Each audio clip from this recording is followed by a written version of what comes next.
Guys, I'm going to introduce you to some shuttle tatting today. Here's my shuttle. I have it wound with some cording, some nice thick cording so you can see it well. You can see where the cord's coming out on the right side. Since I'm a right-handed tatter, this is how I'm going to set up.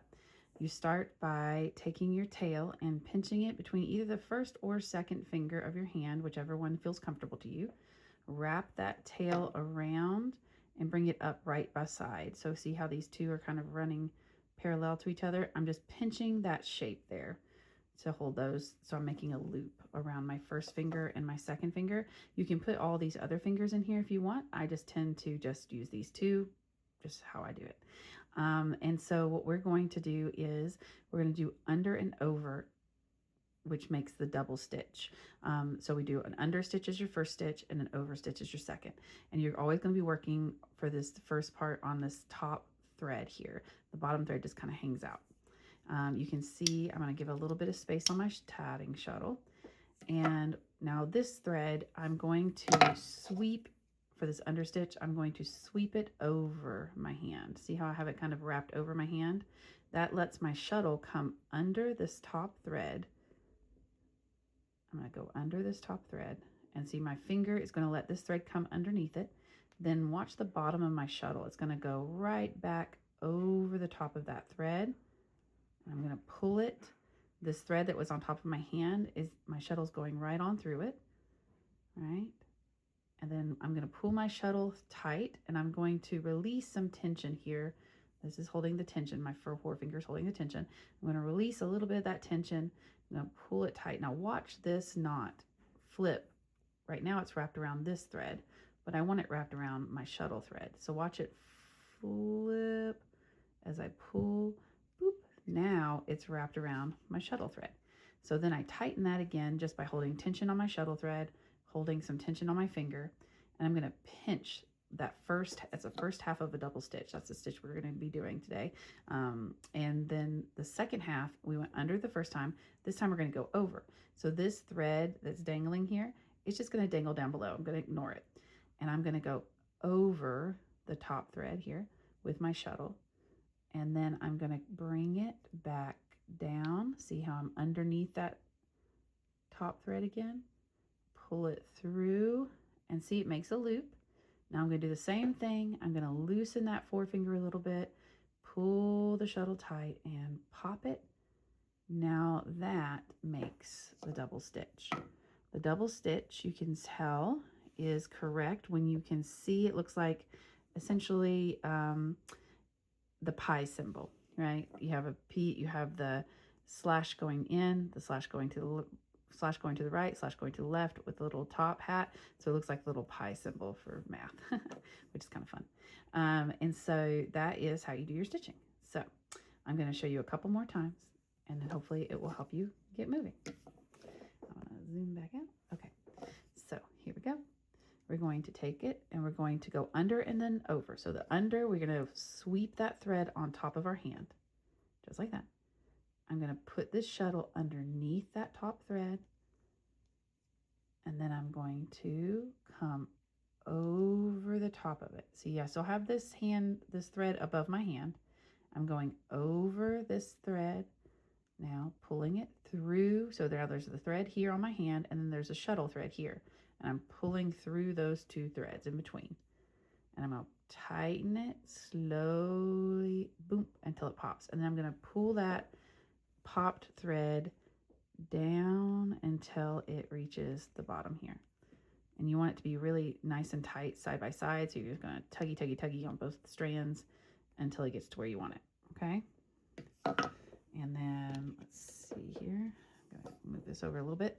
And then now I'm going to go over. So this thread's going to dangle. I'm going to go over the top of it. I'm going to go over the top of my hand thread here. See, and then now I'm going to go reverse back under it. Now look, this thread that I've left to dangle is down here out of the way. So I'm going to go in it. So it's always going through that thread. And then I'm going to pull until it loops and tightens. And then there it is, my double stitch. So your double stitches should be really close together.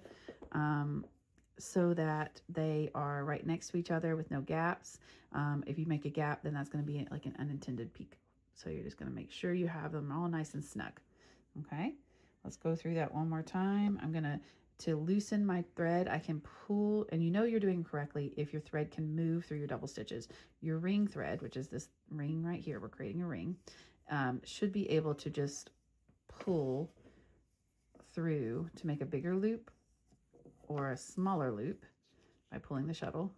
Smaller loop doing the shuttle, bigger loop pulling the thread. And if it can slide through, you've done your stitches correct. If it can't slide through, then one of your stitches did not pop. Okay, so let's do that one more time. I've got my tail kind of in the way, just ignore it. Okay, and I'm going to keep it with my thread on the right side. That's helpful, but I'm going to loosen it up a little bit. I'm going to sweep underneath that tail, under the first, reverse over the top, pull until it pops. See if I can keep it in the light, that helps, doesn't it? Sorry. And then let the thread dangle over and under and through. We could probably make a tatting song out of that. 3. So you can see my stitches all nice and neat next to each other, right there. Okay. And then if you want to make a picot, which is how we join the 2 sections and everything, I will show you that next. Okay. Making a picot is pretty easy in tatting. All we're doing is doing our first half of the double stitch, the under part, and then leaving a space between the under the first stitch and our last stitch. So hold on, I'll show you this. So we wrapped it over our finger, under that first top part, over. So now here, and I'm flipping the stitch, but instead of sliding it all the way down, I'm going to stop its progress. See how there's a little bit of a gap there? See that gap between where there's a little bit of an arch here and a straight thread here, and my half stitch is right there, right? My half hitch. So I'm going to hold that a little bit, and I'm going to do the over part of the double stitch now. Over, then under, then pull it through, tighten it up right next to there, okay? And you can tighten it up together. Now you're going to slide it over, and it bunches up and makes the arch. That is the picot. And that picot is going to be what you join into and use as decorative, you know, style edging. So not too hard, right? Picot. I'll show you again. So first we have our finished stitch here. So we're just going to ignore that, and we're just going to hold it like normal. We're going to go under and over stitch just like normal. Under, then tighten. Now you can make the picot bigger just by making that gap a little wider. So see, I'm gonna make it a little wider this time, and I'm gonna stop it right over here. So I'm still gonna pinch it because I don't want it to fall off. And so I'm gonna come over, then under, finish that double stitch, flip it over, and then there it is. Now there's a bigger gap. When I pull it over, you'll see that, well, not too much bigger. Oh yeah, there it is. Sometimes you have to kind of tighten it a bit. I have played with I'm looking through my camera, and maybe I should look through here. Okay, so not too much bigger, but a little bigger. So the amount of space you have equates to the arch and how tall it goes. There you go. Now for the join. Let's say that I want to come around and join into a stitch. This one's a bit big, okay? You don't want your joining stitches to be too big. This one's right about right. So I'm going to do something that you probably shouldn't do, and I'm going to go into that one first. I'm going to flip it over. You don't have to do that. I don't think that's really what you're supposed to do, but it's okay for purposes of showing. And I'm going to start off by starting my ring, and you're going to match the amount of stitches. So I have 2 stitches before the picot. So I'm going to do 2 stitches to get to the picot, okay? I'm going to go under, over, boop, under, over, or over, under, over, boop. And the tail is in the way, isn't it? And then over, under. Okay, so there's my 2 stitches. And I might make a third because there's not a ton of space there to get it around. 1, 2. Pull that wider just by pulling on it. 3, 4. Okay, so then this silly tail gets out of the way. Now here is the thing. You're going to be pulling your thread through the join to join. So your picot is on top, your thread that you're pulling through is on the bottom, And if you don't have a shuttle that has a nose, then you will have to use something to help you grab. And it can be whatever you want it to be. It can be a crochet hook, it can be the tip of scissors, it can be a the nose of another shuttle, whatever helps. I have something here that I'm just going to push through and pull. Okay, and so what I'm doing is I'm pulling that ring thread up through, and I'm making it, and make sure it's nice and big. Give yourself plenty of room to work, because if you tighten it too much, it's a little hard. So actually, let's do that. Let's make our ring thread a little bigger. So before I started, I made the ring thread a bit bigger. But now I'm going to pull this on up, okay?